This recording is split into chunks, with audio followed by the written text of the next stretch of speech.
तो स्टूडेंट्स ये था साइन एक्स का graph, y equal to sine x. अब साइन इनवर्स एक्स की बात करते हैं। Sine inverse x, the graph of sine inverse x is here. इन दोनों ग्राफ को कंपेयर करो।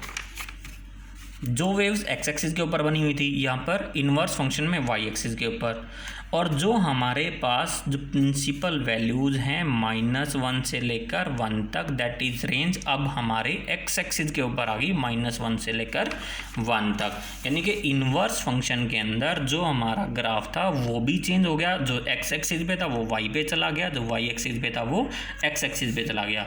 डोमेन क्या बनी अब -1 से लेकर 1 तक, और रेंज बनी -π/4 से -π/2 से लेकर π/2 क्लोज इंटरवल के अंदर। इसी तरह से बाकी 5 ट्रिग्नोमेट्रिक फंक्शंस के इनवर्स एग्जिस्ट करते हैं, that is secant inverse, cos inverse x, cosecant inverse x, secant inverse x, tangent inverse x और कोट इनवर्स एक्स।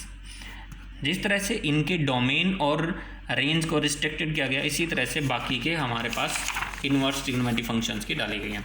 यहाँ पर टेबल इनवर्स ट्रिग्नोमेट्रिक फंक्शंस के लिए ये हमारे पास 6 इनवर्स ट्रिग्नोमेट्रिक फंक्शन है। Sine inverse, cos inverse x, cosecant, secant, tangent and cotangent inverse x. These are the domain, these are the principal values, C is the principal values और range। Sign inverse x की domain -1 से लेकर 1 तक और principal value -π/2 से लेकर π/2 तक, जैसा अभी तक हमने देखा है। कोस इनवर्स एक्स के लिए डोमेन है -1 से लेकर 1 तक और प्रिंसिपल वैल्यू है 0 से लेकर π क्लोज इंटरवल में।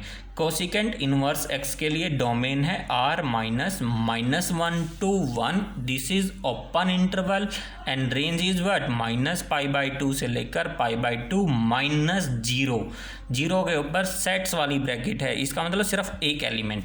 इसी तरह से सीकेंट इनवर्स एक्स के लिए domain range, tangent inverse x, cot inverse x, इनके लिए भी डोमेन और range. This is important table, we have to learn this table because all the principal values of these trigonometric functions belongs to these tables, these values। अगर इनसे बाहर हमारा answer आ रहा है तो गलत आएगा। और डोमेन ऑलवेज बिलोंग्स टू -1 से 1, साइन और कोस जो हमारे पास यहाँ पे लिखी हुई हैं इन्हीं के अंदर से बिलोंग करेंगे। Students, you have to learn this table, note this table, make their notes on the basis of given definitions. these all are basic introduction about the trigonometric functions। अब हमारे पास ट्रिग्नोमेट्रिक फंक्शंस की actual definitions और actual properties start होंगी। कल मैं इसकी एक PDF तो मैं जो properties of inverse trigonometric functions है इनकी प्रॉपर्टीज कल तो मैं सेंड करूँगा। Thank you students.